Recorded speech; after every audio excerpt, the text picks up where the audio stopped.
রে বাবা, অফিস থেকে কখন এলি? এই তো বাবা, এখনই আসলাম। ওর খালি অফিস আর অফিস। অফিস ছাড়াও যে মানুষের একটা জীবন আছে, বাড়িঘর আছে, মা ভাই বোন আছে, এদিকে তো নজর আছে। কোন এদিকে নজর দিলে কি ক্যারিয়ার বিল্ড আপ হবে বাবা?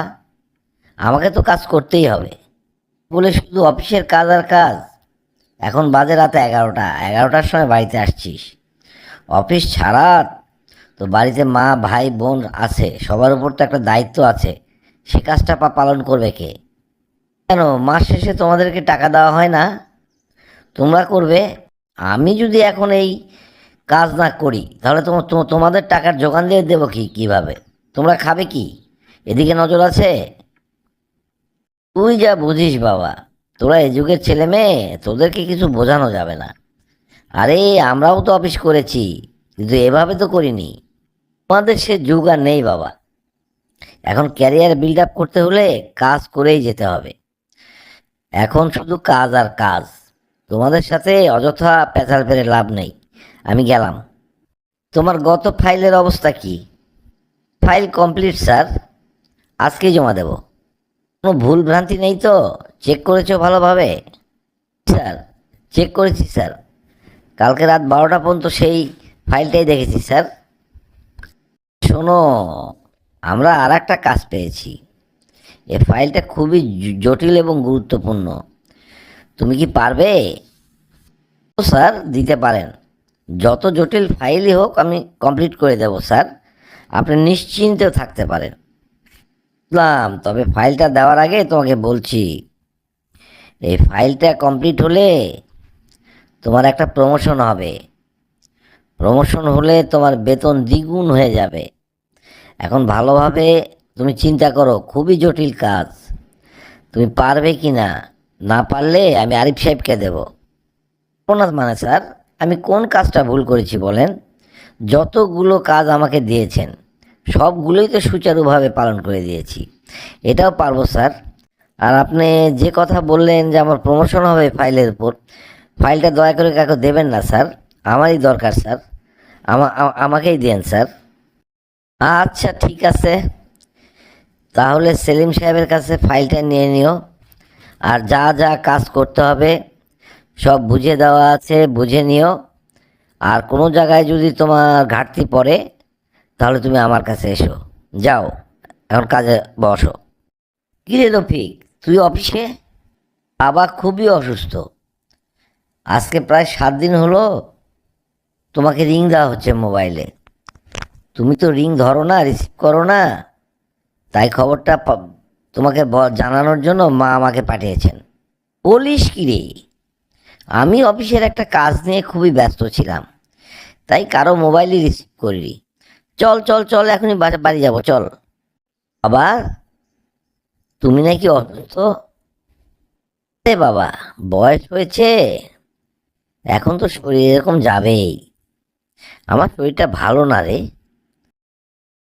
আমাকে ভালোভাবে খবর দাওনি কেন বাবা? তোর মা যে আমাকে বলল তোকে 7 দিন হলো রিং দিচ্ছে, তুই রিং নাকি রিসিভ করিস না। তাহলে তোর মা কি আমাকে মিথ্যা কথা বললো? না বাবা, না, মিথ্যা কথা বলেন নাই। আমি 7 দিন হলো একটা ফাইল নিয়ে খুবই ব্যস্ত, তাই কারো ফোনই রিসিভ করি নাই। বাড়ির ফোনও রিসিভ করি নাই। এই জন্যই আমি খবরটা জানি না বাবা। আর তোর অফিসের কাজ শেষ হয়েছে? তুই কি 7 দিন বাড়িতে থাকতে পারবি? 7 দিন সময় দিতে পারবি? পারবো বাবা, 7 দিন সময় দিতে পারবো। বলো আমাকে কি করতে হবে? না রে, অন্য কিছু না। 7 দিন তোর সাথে বসে একটু গল্প করতাম, কিন্তু একটা শর্ত আছে বাবা।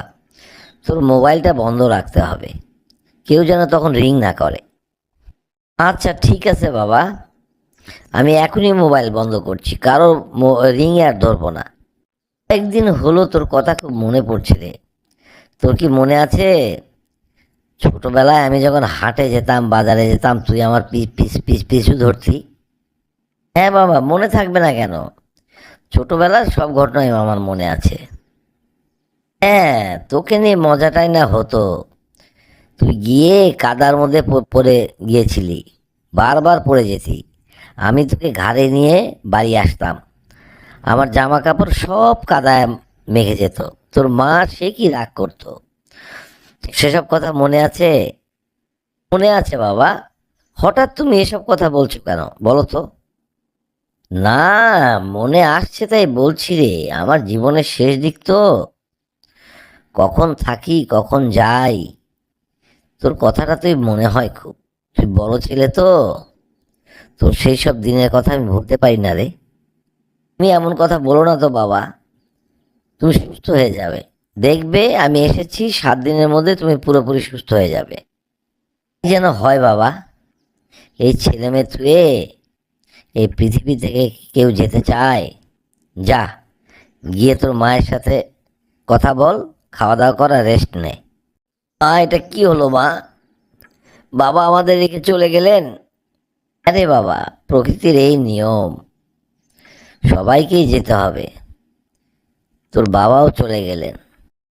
জানলে কখনো মোবাইল বন্ধ রাখতাম না। আমি মোবাইলে সবসময় কথা বলতে থাকতাম। আমাকে মাফ করে দিও মা। আরে মাপের আর কি আছে, যেটা তার ভাগ্যে ছিল সেটা হয়েছেই। যাই হোক, মনে রাখিস, সময়ের কাজ সময়ে করতে হয়, অসময়ে পাওয়া যায় না। তুই যদি মোবাইলটা খোলা রাখতি, তাহলে তোর বাবা হয়তো আরো কিছু তোর সাথে কথা বলতো, বললে হয়তো তোর আরো ভালো লাগতো, তোর বাবার মনটাও ভালো লাগতো। তো যা, যা গিয়ে খাওয়া দাওয়া কর, আর আল্লাহর কাছে দোয়া কর উনি যেন ভালো থাকেন।